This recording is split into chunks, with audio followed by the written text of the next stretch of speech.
Po mga kababayan, ma'am sir, this is Jam the Filipino channel ang inyong pong lingkod. So today is December 13, 2025 at tayo ngayon ay pupunta dyan yan sa may Korean Air LPL Plaza, LPL Vista Street, Bel Air, Makati po yan.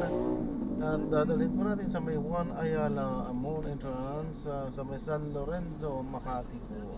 Okay, magbabalik po tayo may unti po pag nakuha na po natin sila. Disclaimer lamang po, ang content po natin ay kalsada at hindi ang passenger. Kaya ka naman sakali man po na may marinig kayo mga pangalan ng lugar, pangalan ng tao, pangalan ng organization, so government o private man yan, ay wala pong kinalaman ang channel na ito at wala pong pinapatungkulan. At kung ano pinag-uusapan dito ay pawang dito lamang po yan sa loob at wala pong pinapatungkulan sa labas. Okay, so magbabalik po tayo mamaya konti pag nakuha na po natin sila. Samantala makinig tayo ng mga nagbabagang balita at mga talakayan. Ombudsman, ito inayos mo to eh. Nung panahon mo nabibilis. Yung e-gates, ito ba? Hindi pa. May e-gates pero i-activate pa yata. Pero alam mo, even without the e-gates, magaling yung ano natin eh. Sistema sa immigration, inayos mo yan eh. Ang ombudsman eh. At gumaganda, ang problema naman nila ho, may nag-text ho dito, 2 oras daw ho bago lumabas yung kanilang bagahe. Very yun ang problema ngayon. Pero inaayos na ano yan, and then I see. Inayos naman, ano? Oo, sila yan. So ito, siguro, baka dapat... Nangyari rin sa akin yan eh. Ganun ba? O, nagpunta kami ng Hong Kong. Oo. Kami yung last out na luggage. Oo. Isa't kalahati O, isa't kalahating oras. Ay, sus, Joseph, po. At syempre, batiin po natin. Dumating na po, dahil late. Congressman Jonathan De La Cruz. Good morning, Kong Jonat. Good morning. Kong Jonat, ano? Upo ka na dyan. Upo ka na muna. Nag-vote kasi ako eh, ang dami dito. Ayun, late. Congressman Jonat, bati ka. Good morning. Bati ka. Good morning. Hindi, pinag-usapan lang namin ni Ombudsman itong issue na sa airport dahil siyempre holiday season na eh, holiday rush. Halata eh, oh. Halata. Pero inayos naman ng NNIC, ano? Kaya lang, siguro for the Christmas season, baka naman ho pwedeng lagyan ng, masabi na balagyan ng paraan. Ano, para, kasi sabi, ang explanation, ito eh, nagkulang na po kami ng baggage, baggage cart. Yung mga panggaling sa aeroplano. Hindi, marami kasi nagdagsaan kasi. So siguro baka naman po pwede kasi yung mga kababayan po natin Hindi nila in-expect na ganyang karami in one blow eh. Oo, baka At saka ganito kaaga. Yung yung dating. Yung dagsa, no? Kasi ang iniisip nila, next week pa yung dagsaan eh. Oo. Mukhang maraming mga nakapag Traffic na ngayon, biglang bumulusok eh, no? Yeah. I was worried that... Ikaw, Ombudsman, gaano katagal ang normal na biyahe mo ngayon? On the ordinary? Matagal. Ano yun? Oras, Comparatively, diba? Oras, matagal, ano? comparatively oras. Si Ombudsman galing sa bandang south. Tapos papunta kang north, napakalayo nun. Tatawirin mo Makati.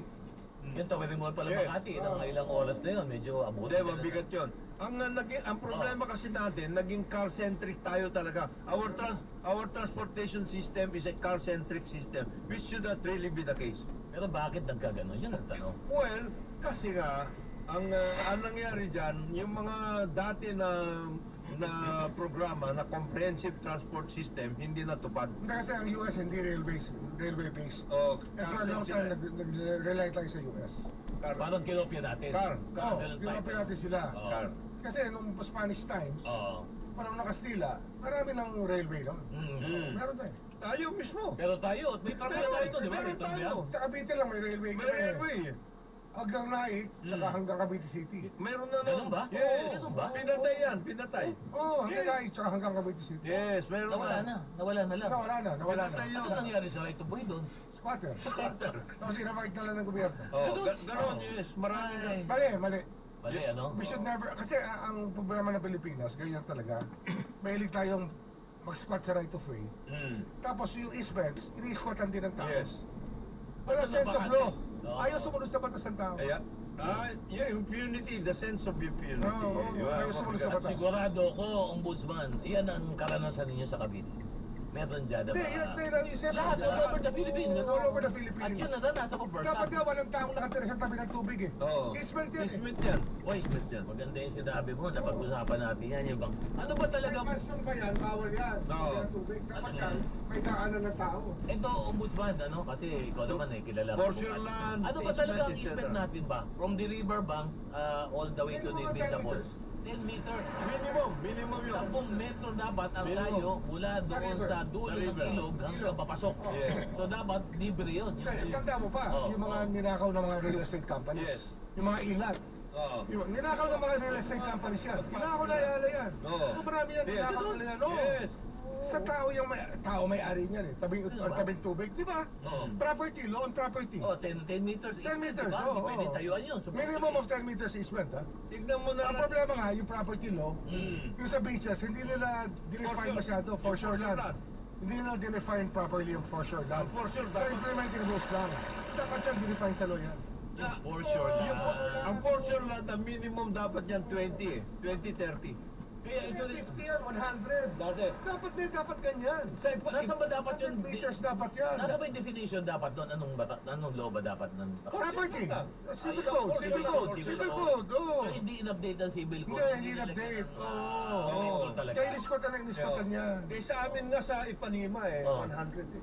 Ipanema? Ipanema. Ipanema. Ipanema, 200 meters, 300 meters At saka pa. hindi ka pwede mag... Oo. Yung ano, Hindi ka pwedeng kumain doon.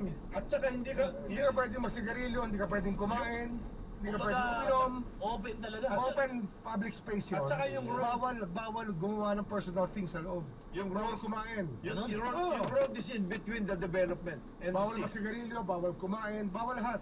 Ang pwede ka lang gumawa doon, Beach. maglaro ka, Beach, maglaro yun, ka, ganon, maglaro yun. ka. So ito ba? Oh, di ba ito? The road is in between the sea and the development. Okay. Yan ang road. Hindi ka pwedeng mag-develop dyan. Kaya ito, di ba, kung Jonathan Ombudsman, ito yung naging problema natin sa mga beach natin. Di ba? Yes. Boracay, Grabe. Dapat lahat yung ng grabe. investment yan, i-redefine natin. Mm. Mas magkaroon tayo ng mga national policy. Mm. Kahit mansion pa yan, alisin natin Oo. sa tabi ng dagat. Basta, Dapat kaya ng tao yan. basta sumakop siya ng Oo. 50 meters, Oo, 50 meters. oo. Ito, yung Pasig River is Ito one- nga ang tanong dito eh, One Ombudsman. best example, Pasig Oh, River. Pasig River, okay. Ito ba, kasi ang kapangyarihan ng ombudsman na alam namin napakalawak eh, di ba? Because it entails yung examination evaluation of the implementation of the law din. No? By public officer. Tsaka ano, Definitely. you try to define what's doable. Pwede bang silipin din ito? Kung bakit, siguro dito sa Clark, I think, ano, sinabay yung doon, no?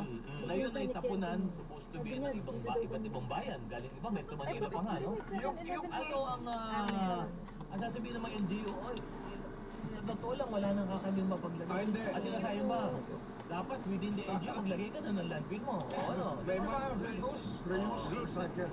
Okay. Dapat, dapat mamamayan, may obligasyon din. Para mamamayan, na hindi wala yung basura, hindi dapat pukunin ng basura. Pag hindi secret. Para mabawasan yung dati. Yes. So, yung mga, ito kasi, dikit-dikit yan ang gusto. Pag sinabi mo i-segregate, dapat meron din yung NGO na kapasidad o lugar to process yung segregation. Hindi pa rin. Ito kasi, for Kung example, kailangan gawin nila sa loob ng barangay hall, gawin nila. Gawin nila yun. yung segregate. Yes. Hindi, pero pag na-segregate na, saan pupunta yung basura mo? Meron yan pare. Mare. Wala mga, pati Yung i-recovery. obligahin sila. Dapat i-require Dapat ng obligahin. Yan ba pwede ba silipin ng sulatan ng Siyempre. Buong pwede bang ano? Hindi pwede. Dito muna. Anong una ombudsman, mabuti nga sabi. May 7 Nagigising ka pa naman ng ang ombudsman. umaga, kapag sa dami ng trabaho mo, dapat di ka nanonood po. Ang dami ng trabaho. Sobra. Oo. By sector. Yun na lang, yung pinag-usapan natin, yung ombudsman, IT. Yung tungkol dyan sa basura pa lang yan. We are not talking about yung mga assets ng gobyerno. Na kung saan napunta yan. Ay, iba pa yun. Lupa, mining right, etc. Buildings, ano. Alam mo, ito yung sinasabi natin ba ni nung Recovery, ba di ba? the recovery efforts of government should be thorough, vigorous. Alam mo kung bakit? Bakit si Sai? Tayo kuha tayo ng kuha, nangungutang tayo kung saan tayo tumukuha ng revenues. 82,000 ang ini-issue natin na NOAA.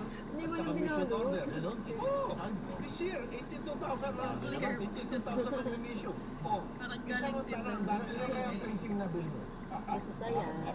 Yung collector ng printing. Oo, sabi. Sabi. Yung mamahal. Top ano lang, top 50 collectors of the country. Oo, oo, oo. Yung asawa raw. Oo. Ay, mabigat yun. Oo, Mabigat alam mo, yun. at saka 82,000. Sabi ng May ano yan eh, may ano man tawag doon? May tag. Kaya nga si Commissioner Mendoza nagulat eh. Si Biyaya, yung bagong Biyaya Commissioner si Charlie, nagulat siya. Sabi niya, 82,000, paano nangyari ito? Ano to? Ano pinagkagawa nito? And then, the most important thing is, ano nangyari? Nagagawa ka. Wow. Ilan ang Alam mo, pinagsasabi niya? alam mo, sigurado may mangyayari. Ito ay yung buhay. Hindi, ang lumalabas dun sa Lowa na inisyo nila, 35% of the total collection ang nangyari nila. At ito Out of the Lowa, pag-uusapan natin yan dahil nag-senyas yung ating technical, mag-break muna tayo. Samahan niyo po kami, wag po kayong bibitin ha. Bibitiw ha, hanggang mamaya po kami at 10 kalahati ng umaga. Ang oras po natin ngayon, alas 9:34 ng umaga. Ang oras na yan ay Hindi ka naman hatid sa inyo na. Champion Letter. Parang mga Yes, pagkakataon, Oo. Tsaka madaming tao, madaling